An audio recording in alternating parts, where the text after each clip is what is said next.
Hello class.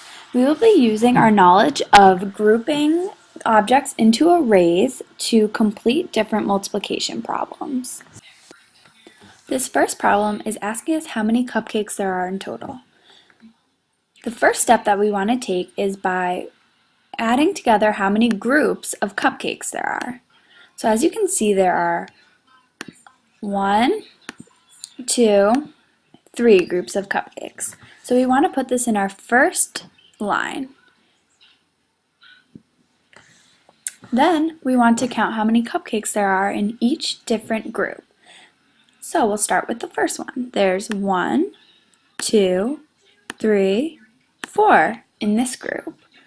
Now, for this type of multiplication problem, the groupings should be the same. So there should be 4 cupcakes in group 2 and 3. We're going to count just to make sure. 1, 2, 3, 4. And then for the last group is 1, 2, 3, 4. So this is the second number that we need to put in our multiplication problem. So there are 3 groups of cupcakes and 4 in each group. So we want to multiply this together, and it shows that there are 12 cupcakes.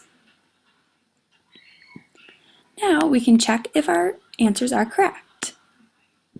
3, 4, and 12.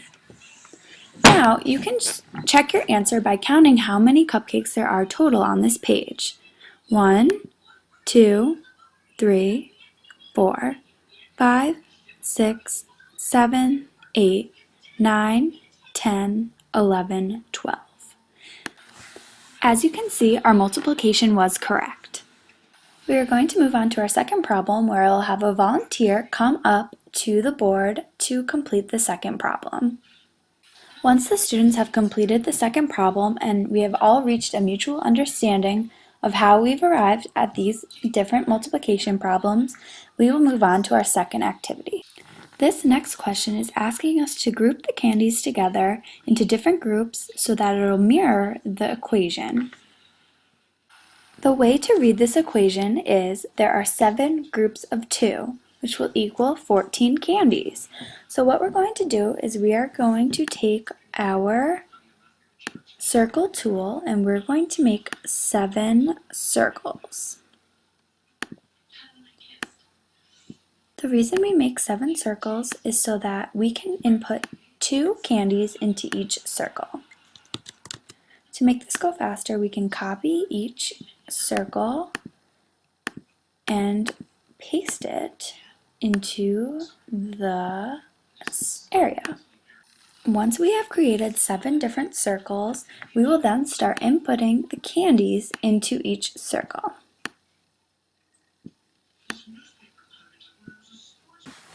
As you can see, after inputting 2 candies into each of the 7 circles, we will show that there are 14 candies.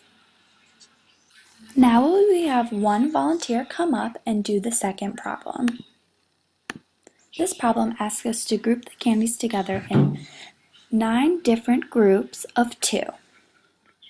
As you can see, the student grouped the 18 candies into 9 groups of 2. This next question asks us to organize the objects below into different groups. With these different groups, we will fill in an equation to show how many strawberries there are. We will first start by counting how many strawberries there are. 1, 2, 3, 4, 5, 6, 7, 8. So we're going to put this in our ending equation to show that there will be 8 strawberries. Now, what's fun about multiplication problems is that there are multiple ways for you to group these strawberries. We're going to pick one way. Today I'm going to group the 8 strawberries into 2 groups of 4. So I'm going to make 2 different circles.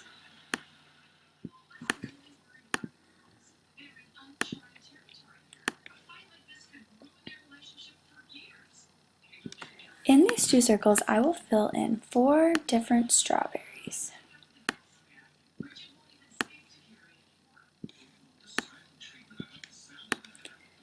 Once I'm done inputting all these strawberries into 2 different groups, I will then fill in my equation.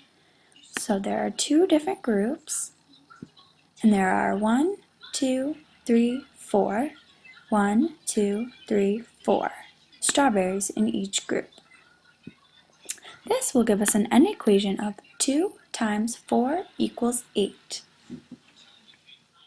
We will then have a volunteer come up to do our next problem. This is the same problem as the one before.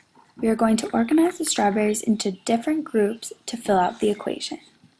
As we can see, this student had 5 groups of 2 strawberries, which will equal 10 strawberries in total. Now the students will go on and complete a worksheet in which they will put these multiplication strategies to the test. Good luck!